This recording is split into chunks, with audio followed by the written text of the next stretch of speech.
Гамбажап Цибиков, буддист-паломник у святынь Тибета. Глава книги 12.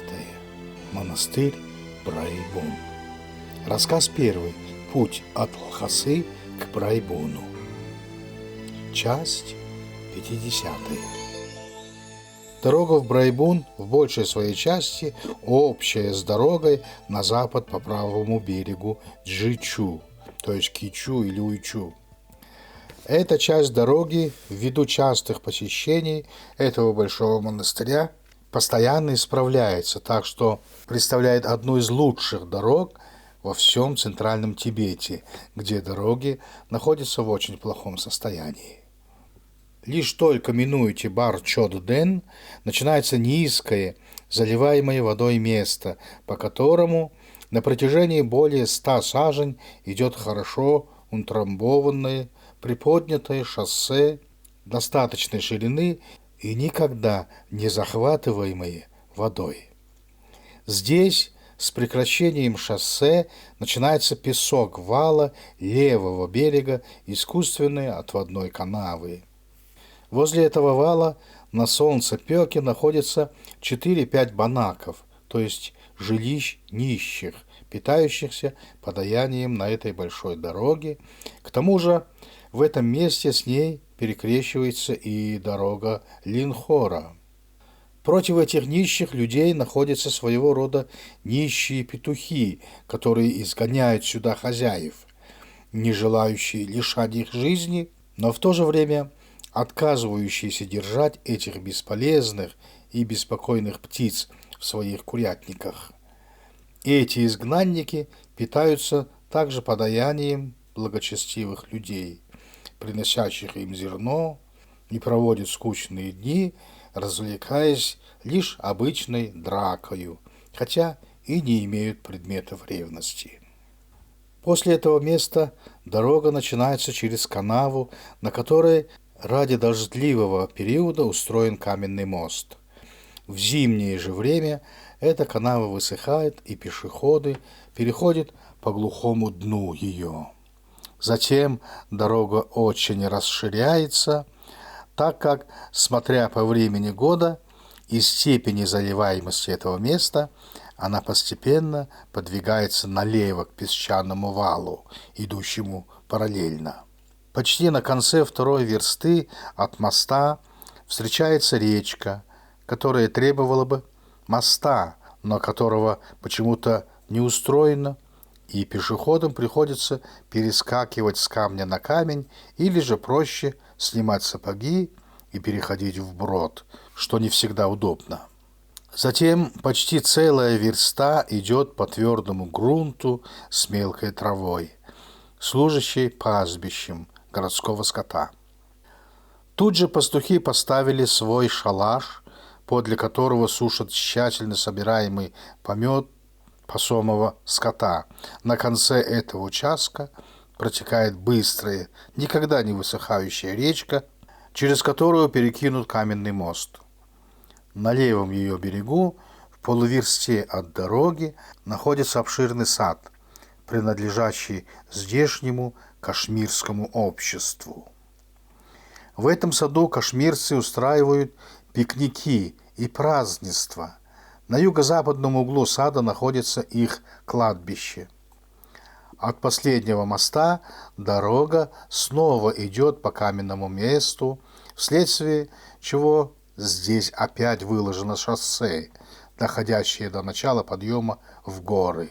Длина этого шоссе около 2–2,5 версты. На этом пути на правой руке в стоячем болоте, тянущемся в длину верст на 5, растет высокостебельная трава вроде камыша, которая принадлежит центральному правлению и ежегодно выжинается назначенными по наряду простолюдинами, преимущественно женщинами. Эти люди жнут траву серпами, стоя в воде выше колен и, вытащив ее на сухое место, высушивают и на своих же плечах ежедневно переносят в Лхасу. В этой работе за ними следят особые надсмотрщики, которые с большими длинными палками в руках побуждают к усердию, нередко сами залезая в воду. Лишь только оканчивается шоссе, начинается твердый и каменистый грунт предгорья. Небольшие камни, столь сильно мешающие и конным, и пешим путникам, понятно, давно служили предметом желания убрать их и тем очистить дорогу. Такие расчистки дороги истори сопряжены с религиозным культом, а именно из таких камней складываются кучи как бы в жертву духу данной местности. Каждый проезжающий, не говоря уже о прохожих, считает своим долгом слезть с коня и, подобрав с дороги хотя бы один камень, бросить в эту кучу. Поэтому в местах, где очень много камней, образуются довольно солидные кучи, пример которых можно видеть и здесь, подле скалистой оконечности горного носа. Эта куча имеет конусообразный вид. В вышину она около 1,5 саженей. Вышина ее еще увеличивается укрепленными на верхушке кучи многочисленными прутьями и палками, к которым привязываются куски материи и ленты, часто исписанные молитвами. Напротив этой кучи на скале находится маленькая часовня, в которой, как полагают, обитает дух, хозяин этой местности. Между часовней и верхушкой кучи натянуты шерстяные веревки с лоскутами, с молитвами, которые колышутся от ветра, что признается равносильным прочитыванию соорудителями молитв, начертанных на лоскутках. Дальше этого горного носа дорога некоторое время идет по песчаному месту и, пройдя около версты, поднимается вверх снова по твердому грунту высокого правого берега голубого оврага, а чаще через версту или 1,5 приводит к наружным воротам монастыря Брайбун. Немного выше начала подъема на гору, на левом берегу оврага в тенистом саду находится храм Найджун-Чайджона, о котором будет упомянуто ниже. Рассказ 2. Брайбун. Основателем Брайбуна считается ученик и последователь Занхавы Даши Балдан, известный более под названием Джамин Чойрдже, по-монгольски Сорджи. Родился он в окрестностях монастыря Самья в 1379 году и умер в 1448 году. Учился сначала в Дзетане, Санпу и Джармалуне, но затем перешел к Занхаве в только что основанный им монастырь Галдан. Занхава, увидев блестящие способности, проявленные Сим, сравнительно молодым ламой, по-видимому, сразу решил расположить его к себе и подарил ему раковину, добытую по преданию из скалы. Затем он посоветовал Даши Балдану построить монастырь, и, если верить словам биографа Занхавы, сказал ему, что основанный им монастырь превзойдет Галдан.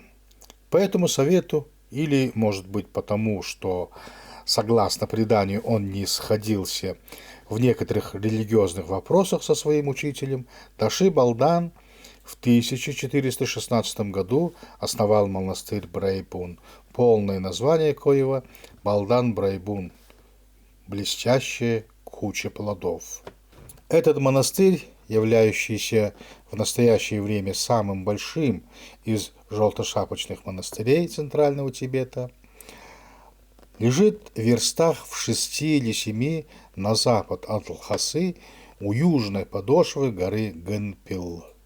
Находясь под защитой скалистого горного мыса на значительной высоте, будучи построен амфитеатром и имея по обеим сторонам сады, он издали представляет довольно красивый вид, но по мере приближения этот вид исчезает, и, наконец, выступаете в узкие, устланные камнем улицы, по сторонам которых возвышаются многоэтажные дома.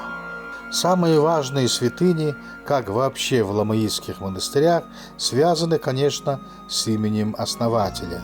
Так, в здешнем доме Большого собрания Сокчен-Дугане находится статуя Майтреи, имеющая в вышину 25 тибетских аршин, это 1,5 фута, поставленная при жизни основателя непальскими мастерами.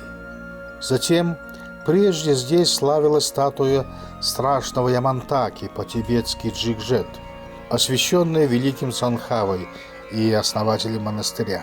Внутри этой статуи, по преданию, было помещено тело Роладзавы, рогатого толмача, который посредством долголетнего созерцания достиг того, что Ямантака вселился в него, и поэтому у него выросли рога. Статуя эта в недавнее сравнительное время сгорела, но тотчас поставили новую такой же величины. Набожные богомольцы чествуют ее не менее прежней. Она находится в здании Тарнистического факультета АКПА.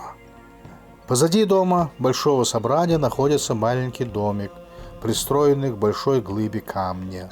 Когда войдете в этот домик, то внутри, на стене глыбы, указывают рельефные и выкрашенные изображения Манджушри, по-тибетски Джамьян, которое, по преданию, явилось само в то время, когда основатель монастыря жил в этой келье. Сверх того, Брайбун служит усыпальницей 3 Далай-лам – 2, 3 и 4. Часть останков 3 Далай-ламы Содном Джамсо вложена в Субурган стоимостью в 7400 ланов китайского серебра. Это 14 тысяч серебряных рублей. Что касается расположения главных зданий монастыря, то в центре, немного ближе к западному краю, стоит громадное здание с золоченой крышей, являющееся домом для Большого собрания, то есть Сокчен-Дуган. А на его западном краю монастыря дворец Далай-ламы, называемый Галдан-Пабран. Рядом с последним, уже вне монастырской черты, находится дворец, называемый Дашик-Кансар, и построенный, по преданию, 6-м Далай-ламой для светской жизни своей. На юго-восточной стороне Сокчен-Дугана стоит здание Дацана Лосаллин, что значит «мир, питающий разум». И почти на одной линии с ним, к востоку, Дацаны Дэян, то есть изобильный блаженством, и Гомон, то есть многодворный. На северо-запад от Сокчена Дацан Акпа. Вся остальная площадь занята домами разных общин, от общемонастырской до мицанов включительно. По отношению к учебной части все духовенство монастыря распределяется по дацанам, коих прежде было 7. Из них дацаны Тойсамлин или Джалба, Шакгор и Дулба были закрыты, кажется, в XVIII веке, причем остались лишь должности их настоятелей. Из остающихся по настоящее время 4 дацанов 3 изучают богословские науки – цанит, и 1 – тантры. Цанитские дацаны – суть. Первое – Гомон, первым настоятелем которого считается Дакпаринчин. Богословие изучается в нем по догматике Агван Сондуя, первого перерожденца вышеупомянутого Джамьян Шатбы. Второе – Лоссалин, первым настоятелем которого был некто Лэгденба.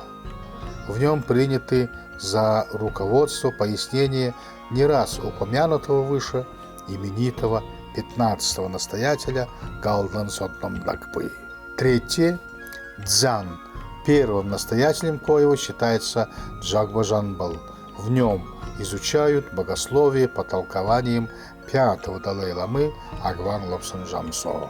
4-й дацан, изучающий тантры и называемый Акпа, считает своим настоятелем некоего Лоте Жалсана, на обязанности этого дацана жить в совершении мистических обрядностей за благополучие монастыря. Кроме того, все монастырское духовенство делится на 42 общины камсаны, из коих 16 в Гамане, а остальные 26 в Лассалине. Духовенство двух других дацанов распределяется по камсанам по своему выбору. Число монахов в Брайбуне местными ламами определяется до 10 тысяч, но я думаю, основываясь на приблизительном подсчете при раздаче им денег и соображениях о количестве денег, уходящих на такие раздачи, что оно не превышает 8 тысяч.